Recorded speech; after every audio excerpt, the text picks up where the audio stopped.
Ava Carter froze, her heart pounding in her chest.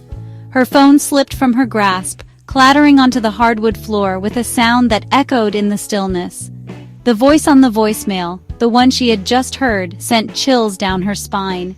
It couldn't be. Lily was gone. A car accident had claimed her life 6 months ago, leaving a void that nothing could fill. Yet there it was, Lily's voice, faint and distorted, but undeniably hers.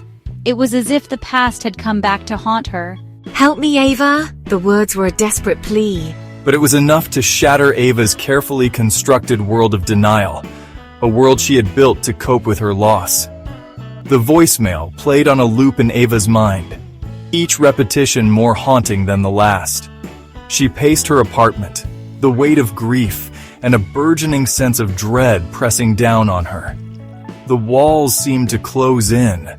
The familiar surroundings felt alien, distorted by the impossible message. Reality itself seemed to warp. It had to be a prank, a cruel joke at her expense. But who would do such a thing? But deep down, a sliver of ice-cold fear whispered a different truth. This was real. This was happening. Lily was trying to reach her from beyond the grave, breaking the barrier between the living and the dead. Ava picked up the phone, her fingers trembling, her breath shallow. She listened to the message again, each repetition amplifying the fear that coiled in her stomach. The voice was unmistakable. The voice was weak, desperate, as if it was struggling to break through from another realm. It pleaded for help, for salvation, echoing in her mind. Guilt gnawed at Ava's conscience, a relentless reminder of her past mistakes. She had been distant from Lily in the months leading up to the accident, consumed by her own problems, oblivious to her sister's struggles.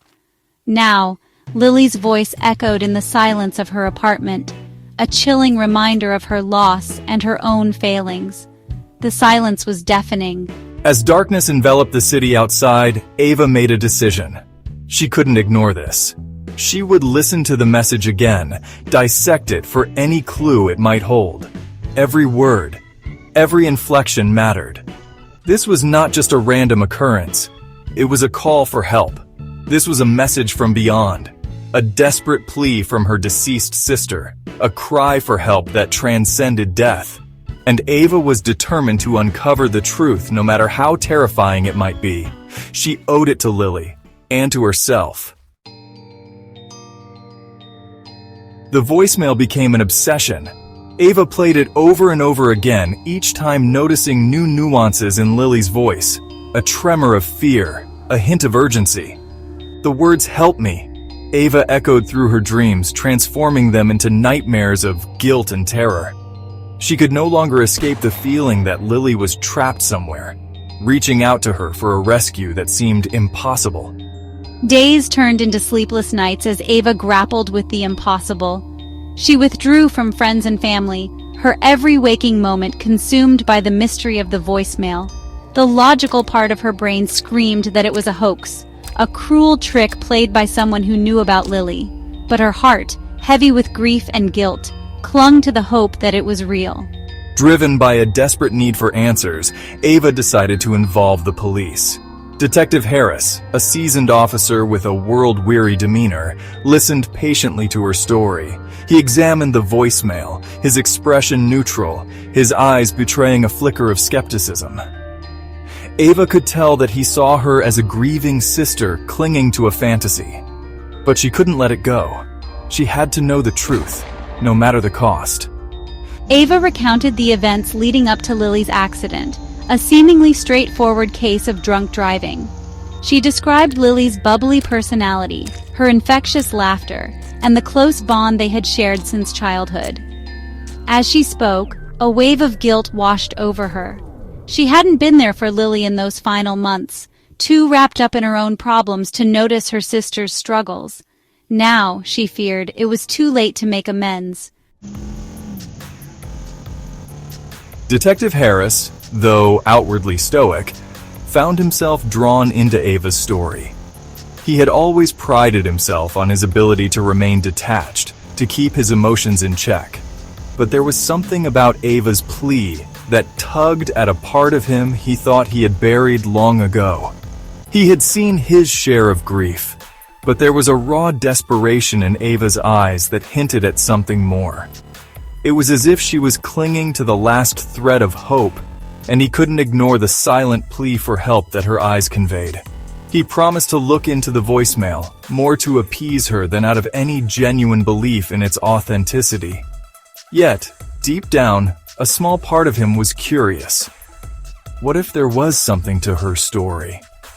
What if this was more than just a grieving woman's delusion? As he left her apartment, he couldn't shake off the feeling that he was stepping into something strange, something that defied rational explanation. The city lights flickered as if mocking his skepticism, and he felt a chill run down his spine. Back at the station, Detective Harris examined the voicemail again. He played it over and over, each time hoping to catch something he might have missed before. The voice was indeed distorted, making it difficult to confirm its identity. It was frustrating, like trying to solve a puzzle with missing pieces. He initiated a trace, hoping to find the source of the call. It was a long shot, but he had to try. Every lead, no matter how small, was worth pursuing.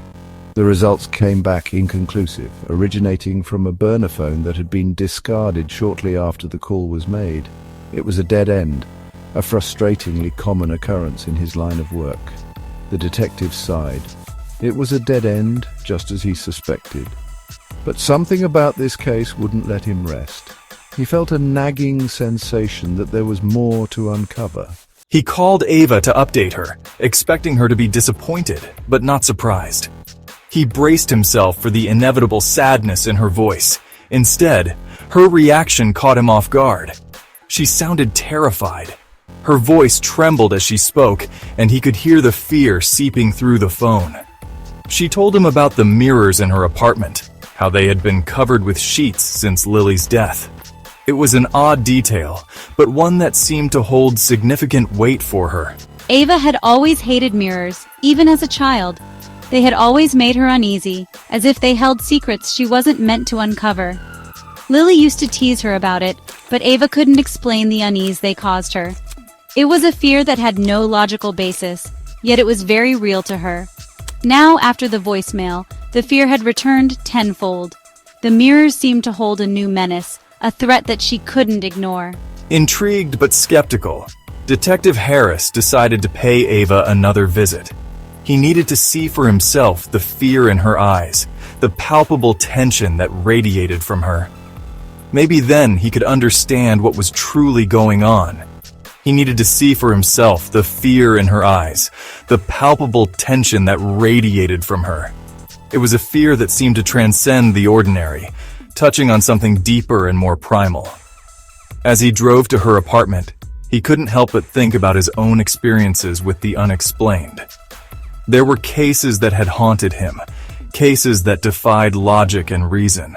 He had seen enough in his years on the force to know that there were things in this world that logic couldn't explain. Sometimes the most inexplicable cases were the ones that stayed with him the longest. Perhaps, just perhaps, Ava's story was one of them. He couldn't dismiss it outright, not when there was so much at stake. He had to see this through no matter where it led. The atmosphere in Ava's apartment was thick with apprehension, a palpable tension that seemed to cling to every corner. Detective Harris surveyed the living room, his gaze lingering on the covered mirrors, each one a silent sentinel hiding its secrets. The sheets that concealed them seemed to pulsate with an unseen energy, amplifying the sense of unease that permeated the air, as if the mirrors themselves were alive. Ava stood rigidly by the window, her eyes darting nervously around the room, her body tense as if ready to flee at any moment. She hadn't left her apartment since receiving the second voicemail earlier that day, a message that had shattered her already fragile sense of security. This time the message was clearer, more insistent, a chilling reminder that the danger was real and imminent. "He's coming, Ava, he's coming for us!" The words echoed in her mind, a relentless drumbeat of fear. Detective Harris approached one of the covered mirrors, his hand hovering over the sheet. hesitating as if sensing the malevolence that lay beneath. He could sense Ava's heightened anxiety as he slowly pulled it back, revealing the gleaming surface beneath, a portal to the unknown. For a moment, nothing happened. The room was silent, the air thick with anticipation. Then, a flicker of movement in the reflection caught his eye, a shadow that danced just out of reach. It was gone as quickly as it appeared, but it was enough to send a shiver down his spine, a cold reminder of the unseen threat. He turned back to Ava, his face a mask of professional detachment hiding the turmoil within. He needed to remain calm, to keep her calm, to be the anchor in this storm of fear. He asked her about the he in the voicemail, but Ava could offer no explanation, her mind a whirl of confusion and dread. She only knew that whoever or whatever was behind this was growing bolder, more threatening, a shadow creeping ever closer. The fear in her voice was palpable, contagious, spreading like wildfire through the room. As the day bled into evening, Detective Harris found himself more and more disturbed by the situation, the shadows lengthening both outside and within his mind. He couldn't shake the image of the fleeting movement in the mirror, the feeling that they were being watched, hunted. He decided to stay with Ava, offering a reassuring presence in the face of the unknown, a beacon of hope in the encroaching darkness. He knew it was highly unorthodox, but something about the case, about Ava's raw terror, resonated with him. A call he couldn't ignore. He couldn't explain it, but he knew he couldn't leave her alone. Not tonight. The night was thick with mystery, and he was determined to uncover the truth.